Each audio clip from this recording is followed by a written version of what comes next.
Hello friends, അപ്പോൾ നമ്മൾ ഇന്ന് ചെയ്യുന്നത് ഒരു സിമ്പിളായിട്ടുള്ള ഒരു കൂൺ ഫ്രൈ ആണ്.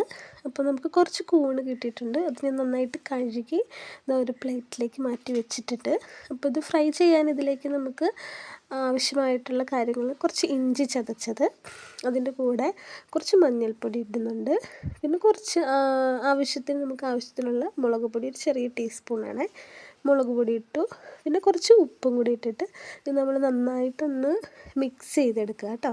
സ്പൂൺ കൊണ്ടൊന്ന് മിക്സ് ചെയ്ത് ഈ ഒരു പരുവത്തിന് നന്നായിട്ടൊന്ന് മിക്സ് ചെയ്തെടുക്കുക. അതിന് ശേഷം നമ്മൾ അടുപ്പ് കത്തിക്കാം. നമുക്ക് അടുപ്പ് കത്തിച്ചിട്ട് ചട്ടി വെച്ച് കൊടുക്കാം. ചട്ടി നന്നായി ചൂടായതിന് ശേഷം നമുക്ക് വെളിച്ചെണ്ണ ഒഴിക്കാം. കുറച്ച് വെളിച്ചെണ്ണ മതി കേട്ടോ, കാരണം നമുക്ക് കുറച്ചല്ലേ ഉള്ളൂ.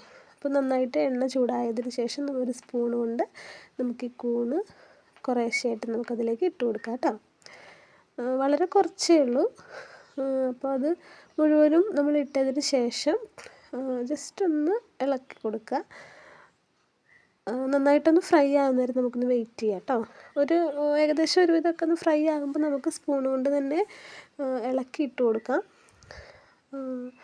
കുറച്ച് നന്നായിട്ടൊന്ന് ഇളക്കി കൊടുക്കാം. ഈ ഒരു കൺസിസ്റ്റൻസിയിലാണ് നമുക്കിത് വേണ്ടത് കേട്ടോ. അപ്പോൾ നന്നായിട്ട് കൂണൊക്കെ ഒന്ന് ഫ്രൈ ആയി വന്നിട്ടുണ്ട്. അപ്പോൾ ഇതാണ് അതിൻ്റെ ഒരു പാകം. കുറച്ചുകൂടി ഡ്രൈ ആക്കണമെങ്കിൽ അങ്ങനെയും ചെയ്യാം കേട്ടോ. അപ്പോൾ നമ്മൾ ഈ ഒരു പാകത്തിനാണ് എടുക്കുന്നത്. അപ്പോൾ ഇതാണ് നമ്മുടെ കൂൺ ഫ്രൈയുടെ ഫൈനൽ ലുക്ക് കേട്ടോ. അപ്പോൾ നമ്മുടെ വീഡിയോ ഇഷ്ടമായെങ്കിൽ ലൈക്ക് ചെയ്യൂ, ഷെയർ ചെയ്യൂ, സപ്പോർട്ട് ചെയ്യൂ. Thank you.